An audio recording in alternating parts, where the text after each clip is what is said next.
Bismillahirrahmanirrahim. Assalamualaikum warahmatullahi wabarakatuh. Waalaikumsalam warahmatullahi wabarakatuh. Alhamdulillah wassalatu wassalamu ala habibina wa syafiina rasulillah wa ala alihi wa sahbihi wa man walah wattaba'a hudah wa ba'd. Allahumma akhrijna min dhulumatil wahm wa akrimna bi nuril fahm waftah alaina bi ma'rifatil ilm wasahil akhlaqana bil hilm waj'alna mimman yastami'una al-qawl fayattabi'una ahsanah. Subhanaka la ilma lana illa ma 'allamtana innaka antal alimul hakim. Wala haula wala quwwata illa billahil aliyyil azim. Allahumma 'allimna ma yanfa'una wa zidna ilma wa ba'd. Wal maqalah at-tasi'ah wa thalathun. Maqalah yang ke-39. An ba'dil hukama, diriwayatkan dari sebagian orang-orang bijak. Al-hukama itu kaum bijak bestari. Ulama-ulama yang punya kebijaksanaan. Namanya al-hukama. Nasihat ini diriwayatkan atau disampaikan oleh sebagian orang-orang bijak dari kalangan ulama muslim tentunya. Annahu qal, bahwasanya ia berkata, ini bunyi nasihatnya.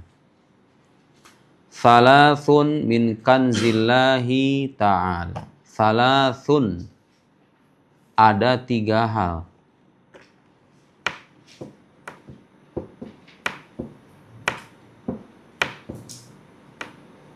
Min kanzillahi ta'ala, yang merupakan simpanan Allah Subhanahu wa ta'ala. Kanzun artinya simpanan atau perbendaharaan.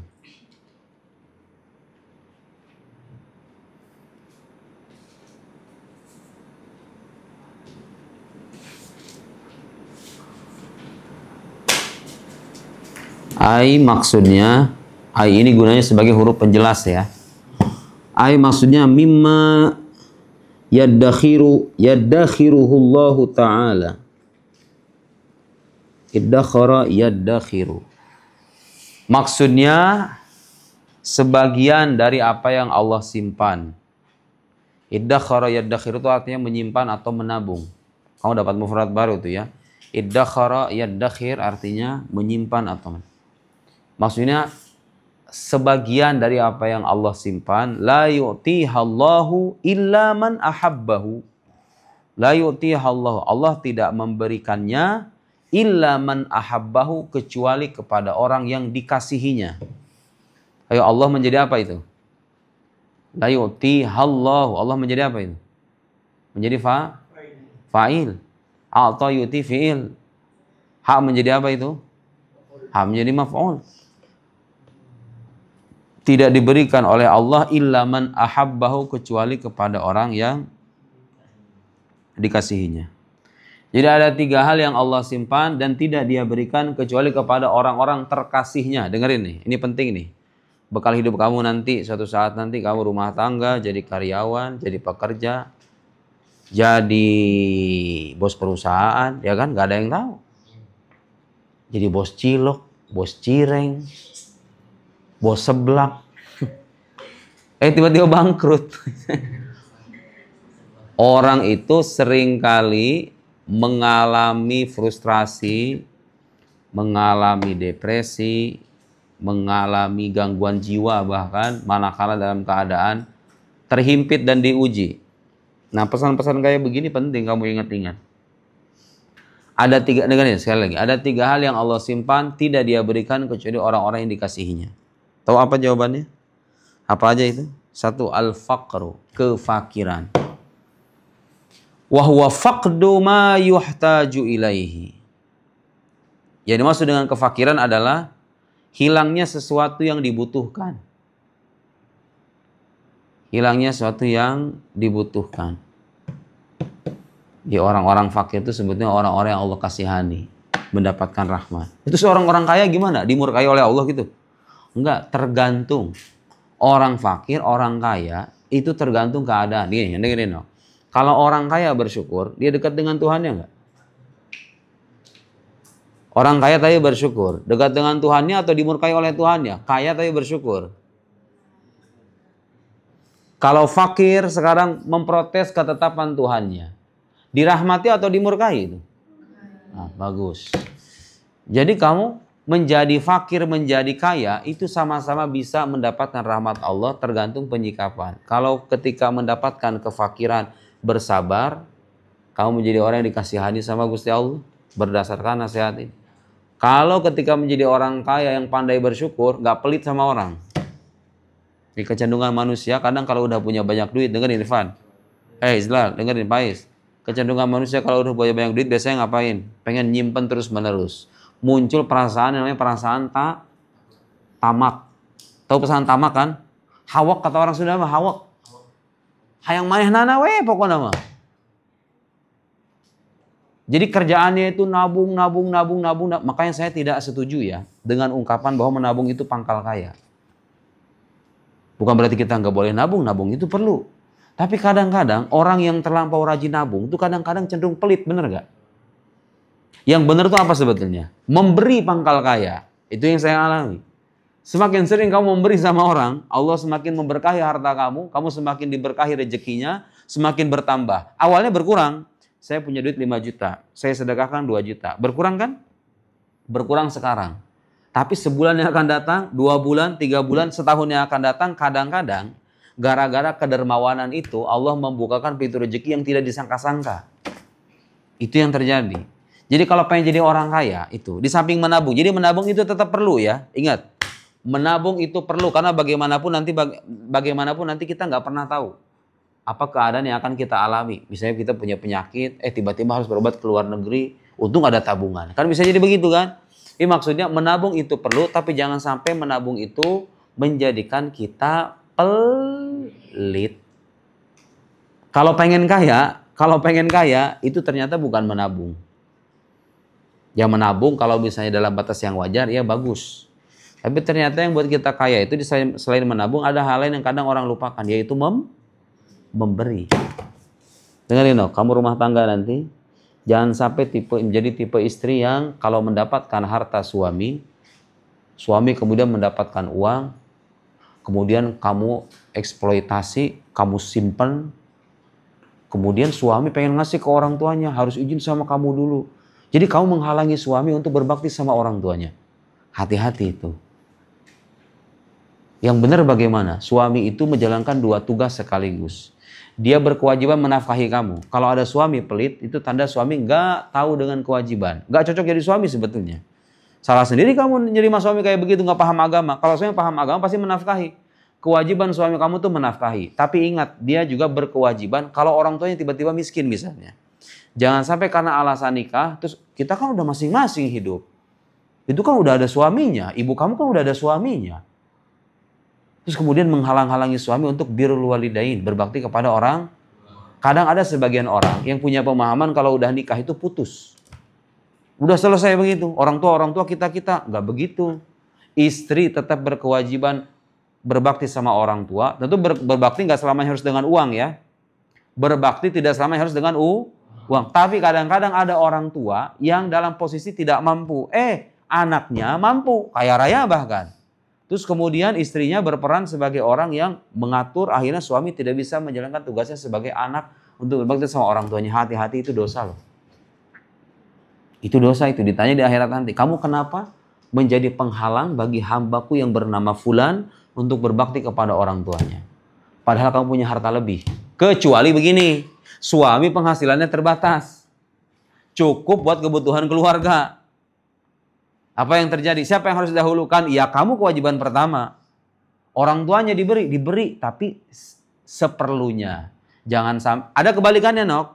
Ada tiba-tiba suami kalau sama orang tuanya royal, sama istrinya pelit. Ada kayak gitu nggak? Salah atau benar itu? Salah juga. Ada kan? Kalau sama orang tuanya, sama adiknya royal, sama bininya pelit. Itu ada kayak begitu. Itu nggak paham agama juga. Yang benar gimana? Yang benar seimbang. Jadi kamu itu harus tahu posisi aku adalah istri. Berhak nggak mendapatkan uang suami? Berhak. Tapi apakah semua uang suami? Enggak. Suka ada ungkapan uang istri adalah uang suami. Benar nggak? Uang suami adalah uang istri. Benar nggak itu? Salah. Yang benar apa? Uang suami yang sudah diberikan kepada istri itu menjadi hak milik istri. Nggak boleh diganggu-gugat sama sang suami. Suami ngasih ke kamu, nih 3 juta ya. buat bulan ini. Itu uang yang dikasih jadi hak milik kamu, nggak boleh diganggu-gugat oleh suami kecuali atas izin istri. Paham nggak? Nah, itu baru namanya uang suami jadi milik istri. Kalau memang sudah menjadi jatah, paham nggak? Tapi suami berhak nggak punya jatah? Ya berhaklah. Suami juga perlu kebutuhan, ya kan? Dia punya adik, dia punya ponakan, dia punya bapak, punya ibu. Mungkin sesekali, mungkin nggak tiap bulan, tapi sesekali ngasih. Kenapa saya penting mengatakan begini? Karena banyak pertengkaran rumah tangga di luar sana, itu gara-gara hal semacam ini. Saya pernah menyimak tuh di medsos itu, ada seorang suami istri, dia baru nikah begitu, belum tahu memanage keuangan, akhirnya apa? Suami itu ngasih duit ke ponakannya 400.000 katanya, apa 500.000 gitu. Besoknya istrinya tahu, marah-marah istrinya itu. Kok kamu begitu? Kok kamu gak terbuka sama aku? Kok kamu gak izin dulu sama aku? Seolah-olah suami itu kalau ngasih ke orang lain harus izin sama istrinya, paham gak? Caranya supaya gak protes itu caranya begini. Kamu punya uang, dibagi nih, buat istri segini, ini buat saya. Kalau pengen kamu ngasih ke orang lain, ngambilnya dari jatah siapa? Jatah istri atau jatah suami? Jatah suami. Nanti ketika suami ngasih dari jatah dirinya sendiri, istri gak akan dirugikan. Paham gak maksud saya? Tapi istri akan protes kalau begini misalnya. Ini kan jatah aku 3 juta, kok kamu kasih 500.000? Berhak gak istri protes kalau itu jatahnya dia? Ya berhak. Tapi kalau suami ngasih dengan jatahnya, berhak gak kamu protes? Gak berhak. Kalau kamu sudah mendapatkan jatah dan hak yang normal, kemudian suami ingin memberikan kepada orang lain, kepada ibu, kepada bapak, atau kepada siapapun, jangan diprotes. Karena itu bagian dari kewajiban dia. Apalagi kalau orang tuanya butuh nafkah. Kalau orang tuanya misalnya butuh nafkah, masih perlu uang makanan pokok misalnya. Suaminya punya uang lebih. Ya wajib. Sebagaimana kalau kamu punya istri, dengerin, kamu punya istri. Istri kamu misalnya serumah dengan kamu. Jangan halangi dia kalau pengen ke rumah orang tuanya. Ya cuman gak tiap hari juga gitu loh. Ya sebulan sekali, sebulan 2 kali kah kalau misalnya masih bisa terjangkau. Atau setahun sekali lah. Lebaran ya kan. Jangan sampai dengan alasan, kamu kan istri aku, harus nurut. Bener harus nurut memang, harus nurut. Tapi kamu tahu diri gitu loh, paham gak? Dia punya orang tua, punya bapak, punya ibu. Kasih pengertian juga. Jadi dengerin loh. Pernikahan itu tidak memutus kewajiban berbakti sama orang tua. Suami berkewajiban berbakti sama orang tuanya, istri juga sama berkewajiban berbakti sama orang tuanya. Meskipun bakti tidak selamanya harus dengan fulus. Tidak selamanya harus dengan Tapi kalau orang tua kamu benar-benar miskin, butuh makan. Coba kamu bayangkan. Orang tua kamu butuh beras. Tiba-tiba kamu dikasih kelebihan duit. Kagak ngasih dengan alasan, aku udah nikah. Aku udah punya kehidupan sendiri. Bener gak itu sikap kayak gitu? Bener gak? Salah. Ingat. Orang yang memiliki kefakiran, tuh lihat. Ternyata dalam pandangan agama bukan orang yang hina. Kalau dengan kefakiran dia bersabar dan puas dengan pemberian Tuhannya, tetap menjalankan ibadah, hidup sebagaimana mestinya, diuji dengan kefakiran. Lihat, kefakiran itu katanya apa? Simpanan Allah yang tidak diberikan kecuali pada orang-orang yang dikasihinya. Jadi kamu jangan mengira orang kaya itu, orang yang mendapatkan rahmat Allah, belum tentu.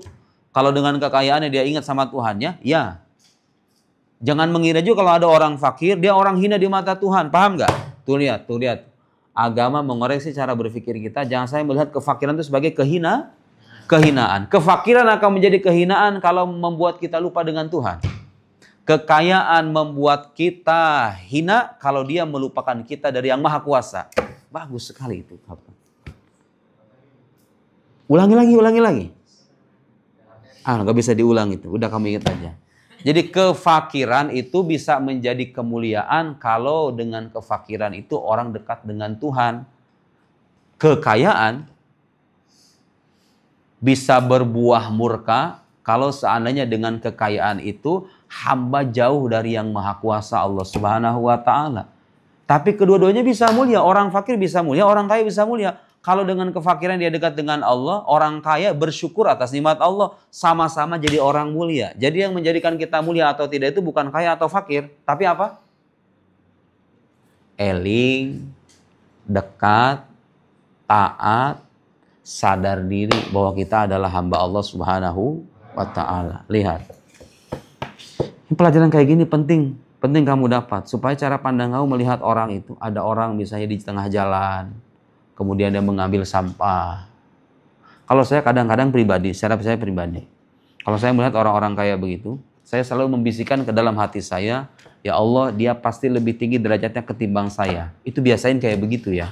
Kalau ngelihat ada orang-orang yang punya profesi lebih rendah, terus muncul bisikan nih di kepala kamu, kok profesinya kayak begitu ya. Langsung seketika bisikan di hati kamu, ya Allah, hamba yakin dia lebih tinggi derajatnya ketimbang saya. Supaya mewariskan sifat tawadu, rendah. Jangan sampai kita itu merasa, saya orang sekolahan, saya orang terdidik, saya penceramah begini. Enggak. Ngelihat orang-orang kayak begitu, tanamkan dalam hati, dia pasti lebih baik dan lebih tinggi derajatnya ketimbang saya. Perkara itu benar apa enggak, ya urusan Allah itu mah. Yang penting kita rendah hati. Baik. Saya pernah dulu cerita seorang ulama Mesir, namanya Syekh Abdul Wahhab Asy-Sya'rani. Mungkin kamu udah pada lupa. Zaman dulu sekali saya cerita. Jadi ceritanya Abdul Wahhab Asy-Sya'rani itu ulama besar Al-Azhar. Punya kitab banyak. Di perusahaan saya banyak kitabnya. Sya'rani. Datang ke seorang ulama namanya Ali Al-Khawas. Syekh Ali Al-Khawas ini tidak membaca, tidak menulis. Tapi seorang ulama besar. Punya ilmu laduni. Jadi belajarnya itu gak lewat dengan sekolah. Orang kayak kamu jangan berharap punya ilmu kayak begitu. Udah kita dapat ilmu laduni aja ngewirid gitu kan. Berharap jurumiyah semuanya nempel di sini sama alfiyah semuanya nempel begini. Langsung datang dari langit. Nggak, mustahil. Tapi ada hamba-hamba Allah, hamba-hamba pilihan, Allah berikan ilmu dengan cara begitu. Nggak belajar di sekolah, tapi bisa memahami Al-Quran, bisa memahami hadis. Itu diantaranya di Mesir, makamnya ada. Dekat rumah saya dulu. Sekitar 10 menitan, apa 15 menitan. Namanya Syekh Ali Al-Khawas. Imam Abdul Wahhab Asy-Sya'rani pernah berguru kepada Imam Abdul Wahhab Asy-Sya'rani, ini ulama besar. Belajarnya di Al-Azhar. Belajar ulama normal, belajar normal kayak kita gini nih, belajar kitab, menghafal dan lain-lain. Disuruh berguru sama Ali Al-Khawas. Tahu apa yang pertama kali pesan Ali Al-Khawas kepada Imam Sya'rani itu apa? Kamu nanti cium tangan orang yang menurut kamu lebih rendah dari diri kamu. Akhirnya dia pulang, kemudian singkat cerita melihat ada orang yang berpakaian gembel, kira-kira begitu ya. Berpakaian biasa-biasa, jubah biasa. Bukan seorang ulama, akhirnya Imam Sya'rani mencium tangan orang itu. Laporlah kembali ke gurunya. Saya sudah menunaikan apa yang kau minta yang mulia. Tahu apa jawaban gurunya? Imam Sya'rani melaporkan sudah mencium tangan orang yang lebih rendah dari dirinya. Jawaban gurunya apa? Kamu belum menunaikan apa yang saya minta. Seharusnya kau mencium tangan diri kamu sendiri. Karena ketika kamu melihat ada orang yang lebih rendah dari diri kamu, kamu melihat dia lebih rendah dari kamu cium tangannya, itulah kesombongan yang sesungguhnya katanya. Harusnya kamu merasa, kamulah yang paling rendah itu. Jadi yang harus cium tangannya itu siapa? Bukan orang lain, tapi dirinya sendiri. Paham gak maksudnya? Jadi kalau kamu melihat ada orang, dia lebih rendah, saya cium tangannya, kan beritanya begitu. Iya berarti kamu merasa lebih tinggi, kemudian kamu sombong, ya kan? Harusnya kamu mencium tangan diri kamu sendiri katanya. Karena itulah bentuk kerendah hatian yang sesungguhnya. Melihat dirinya yang paling kurang, lihat pesan ulama. Ya Allah ya Karim. Al-faqr. Dan ingat, yang menjadikan orang fakir atau tidak itu, kalau secara hakikat itu bukan soal harta. Apa artinya fakir? Fakir itu artinya apa? Orang yang butuh.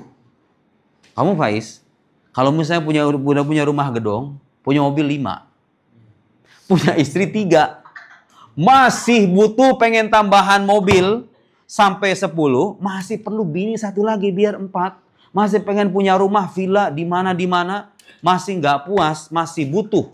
Orang kaya raya nih, tapi masih butuh terus-menerus. Itu dalam bahasa agama namanya orang fakir.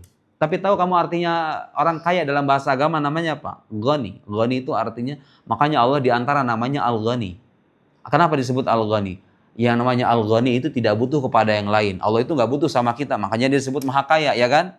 Artinya kalau pengen jadi orang kaya, sesungguhnya ya, itu bukan dengan cara memperbanyak harta doang, tapi memutus ketergantungan secara berlebih kepada harta yang kebutuhannya semakin sedikit. Jadi kalau ada orang gajinya sekitar 2 juta dalam sebulan, rumahnya ngontrak, tapi kalau ditanya mau nggak dikasih rumah gedong, aku nggak mau. Mau dikasih gaji tambahan, aku nggak mau, aku nggak butuh. Aku yang penting makan, minum, sehat, bisa sholat, bisa ibadah, hidupku normal, udah selesai. Dia nggak butuh yang lain. Mau mobil, nggak perlu, motor udah ada. Itu ada orang-orang kayak begitu. Kalau dikasih lebih dia nggak mau. Orang semakin sedikit kebutuhannya, itulah yang disebut dengan orang kaya. Bener gak itu? Coba saya mau nanya sekarang sama kamu. Mana yang lebih tenang kehidupannya? Orang kaya raya secara harta, kemudian dia terus-menerus butuh? Atau orang miskin yang merasa cukup dengan dirinya sendiri? Mana yang lebih bahagia? Pertama apa yang kedua? Jadi yang membuat kita kadang merasa tidak puas dalam hidup itu gara-gara yang pertama itu senantiasa butuh tambahan sampai mau sekarat sekalipun. Masih mikirin bisnis. Tidak memikirkan alam akhirat. Itu salah nggak kalau kita merasa punya kebutuhan? Ya nggak salah. Yang salah adalah kamu merasa punya kebutuhan dan kamu didikte dengan kebutuhan itu sampai melupakan Tuhan. Paham nggak? Ada orang kayak begitu? Pagi berangkat, pulang malam, sholat subuh bablas, zuhur lewat, asar tertinggal, maghrib dikodok, isya terlewatkan dengan tidur. Bangun subuh lagi. Dengan alasan apa ya? Aku sibuk kerja. Demi menafkahi keluarga. Bodoh. Ya Bayu, itu ciri dan cerminan cara berpikir yang bodoh. Lupa bahwa semua yang dia upayakan itu akan hilang. Sementara di alam akhirat nanti apa yang akan diandalkan? Iman dan amal sah. Jadi ingat, kefakiran itu adalah sesuatu yang mahal yang Allah berikan kepada orang-orang yang dikasihinya. Bukan yang dihinakannya. Terus ada nggak orang fakir yang dihinakan oleh Allah? Ya ada. Orang fakir tidak puas dengan kefakirannya, protes dengan keadilan Tuhannya, mempertanyakan keadilan Tuhannya, sampai mengingkari keberadaan Tuhannya. Kefakiran menjurus pada kekufuran, ya kan pada akhirnya? Terus bagaimana anjuran agama? Kita jadi orang fakir atau jadi orang kaya? Ayo. Kalau orang nanya kayak begitu. Menurut ajaran Islam, kita jadi orang kaya atau orang fakir? Tergantung. Kamu orang kaya gimana? Bayu, ada orang-orang kalau dikasih kekayaan kagak sholat jemaah. Ya kan? Kagak sholat, bosan jemaah. Sholatnya aja enggak. Gara-gara kekayaan dia jadi enggak sholat, sibuk mikirin dunia. Ada orang kayak begitu kan? Jadi orang pelit kepada orang lain karena dia punya kekayaan lebih. Kekayaan ketika itu enggak cocok bagi dirinya. Enggak usah minta kekayaan bagi orang kaya begitu. Yang terbaik bagi dirinya adalah keterbatasan, ya enggak? Gara-gara punya keterbatasan, yang tadinya harus pergi ke diskotik, perginya kemana? Ke masjid.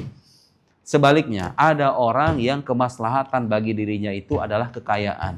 Kalau dikasih kekayaan, jadi kekayaan itu kalau jatuh sama orang yang tepat, dia jadi rahmat.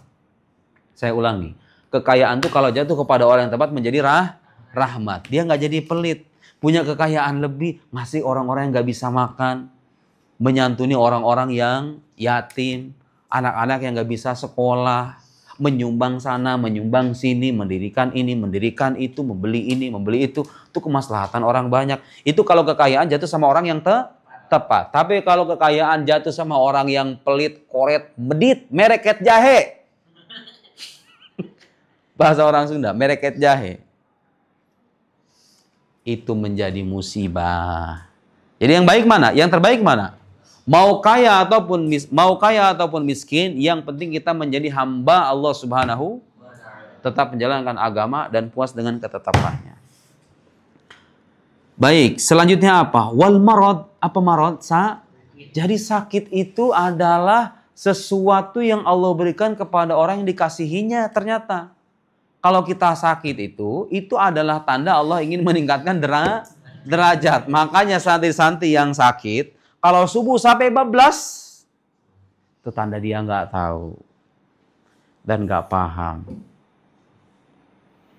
Bayu, waktu sakit itu adalah saat di mana Allah ingin memberikan karunia. Tuh lihat, kalau kita beragama dan paham agama dengan baik, ketika kita mendapatkan musibah itu bukannya mengeluh, tapi apa? Senantiasa bersyukur. Jadi sakit itu ternyata apa? Karunia yang Allah berikan kepada orang yang dikasihinya, ya dirahmatinya. Kalau dia sabar dengan penyakitnya, kalau dia protes dengan penyakitnya, berubah. Yang tadinya menjadi nikmat, harusnya menjadi nikmat dan karunia, berubah menjadi malapetaka kalau tidak bisa diterima. Coba lihat, ini orang sakit kalau seandainya punya keyakinan kayak begitu, keluhannya akan berkurang kan? Iya nggak? Depresinya akan berkurang kan? Karena ada hadis Nabi yang juga, mayusibul muslima min nasabin wala hamin wala huzni wala adhan wala ghammin illa kafarallahu biha min khataya. Tidaklah menimpa seorang muslim dari kelelahan, rasa sakit, kemudian rasa cemas, gangguan dan lain-lain, sampai-sampai kata Nabi itu hatta syaukah, duri yang nempel di tangan tuh, habis makan ikan atau apa gitu kan, kemudian kita merasa sakit, kecuali Allah dengan semua itu menghapus dosa-dosanya. Jadi bisa jadi tuh orang punya banyak dosa selama bertahun-tahun, 2 tahun apa 5 tahun menjelang wafatnya Allah berikan penyakit, dia nggak bisa kemana-mana. Dengan penyakit itu Allah menggugurkan dosa-dosanya. Bisa terjadi nggak? Supaya apa? Supaya dia pulang dalam keadaan suci, terbebas dari dosa. Kita nggak minta sakit sama Allah. Dan kamu jangan sampai, dan gak akan ada orang yang minta sakit sama Gusti Allah kan. Maksudnya kalau kita terlanjur sakit, supaya kita tidak tenggelam dalam penyesalan dan kekecewaan, kita perlu tahu bahwa penyakit itu adalah rahmat bagi hamba-hamba pilihannya supaya ditingkatkan derajat. Ketiga apa? As-sabr, kesabar. Nah, kalau ini emang agak susah. Kita jatuh hati sama orang, berkali-kali mendekati, pengen ngawinin beneran. Tiba-tiba dia memilih anaknya lurah, ya kan? Sakit itu, sakit perih sekali itu. Mentah-mentah anaknya lurah, terus kita anak seorang petani, dipandang sebelah mata, dia anak lurah, anak kades. Tapi mau tidak mau, kalau nggak bersabar apa yang terjadi? Nggak bisa hidup. Sabar itu adalah senjata terakhir kalau kita tidak bisa menunaikan keinginan dan harapan kita dalam hidup. Dan ada ayat dalam Al-Quran yang menjanjikan kepada orang-orang bersabar.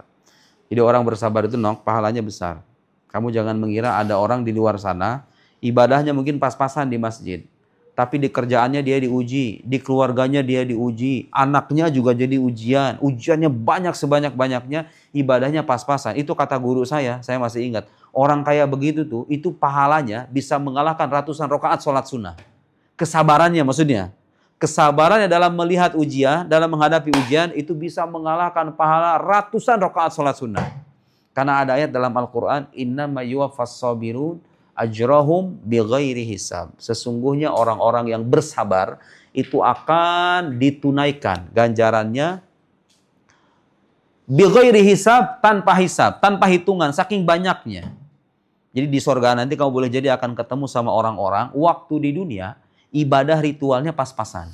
Sholat wajib, sholat sunnahnya mungkin jarang, tapi ujian hidupnya berat. Oh, sama Allah ditingkatkan di level sorga yang tinggi. Gara-gara apa? Kesabarannya menghadapi uji. Jadi kesabaran itu hanya Allah berikan kepada hamba-hambanya yang dia kasihi. Artinya apa? Kalau orang mendapatkan ujian hidup, itu bukan tanda bahwa Allah itu murka sama dirinya. Selama dia orang taat. Jadi begini loh, kalau pengen tahu itu musibah yang kamu dapat, murka Allah atau bukan, kamu lihat hidup kamu. Sholat masih sholat nggak? Masih sholat. Berbakti sama orang tua? Masih. Hidup kamu normal, gak minum khamar, gak berjudi, gak judol, gak main judi online, gak main perempuan, hidup kamu normal, jauh dari maksiat, alhamdulillah. Tiba-tiba dapat ujian yang berat, itu tandanya apa? Itu tanda ujian ingin meningkatkan derajat. Karena faktanya apa? Yang paling menderita dan paling banyak ujian hidupnya di dunia ini siapa? Para nabi, disusul dengan orang-orang saleh dan seterusnya. Tapi kalau kamu merasa sholat bolong, waktu bulan Ramadan kagak puasa, orang tua diabaikan, istri kagak dinafkahi, anak gak dididik, tiba-tiba kamu dikasih malapetaka. Boleh jadi itu Allah turunkan supaya menghapus dosa-dosa kamu kalau kamu orang beriman. Tapi bagi orang kafir, bagi orang yang benar-benar menjauh dari Tuhannya, boleh jadi itu adalah azab. Azab supaya kamu eling, supaya kamu kembali. Jadi hatta dalam level azab pun, itu kalau bagi orang beriman, itu gunanya menghapuskan dosa. Jadi dikasih malapetaka dalam bentuk apapun bagi orang beriman, itu bisa dimaknai secara positif. Naktafi bihadzal qadar wallahu a'lam bissawab. Subhanakallahumma wa bihamdik asyhadu an la ilaha illa anta nastaghfiruka wa natubu ilaik. Sallallahu ala sayyidina Muhammad wa ala alihi washabihi wasallam. Assalamualaikum warahmatullahi wabarakatuh.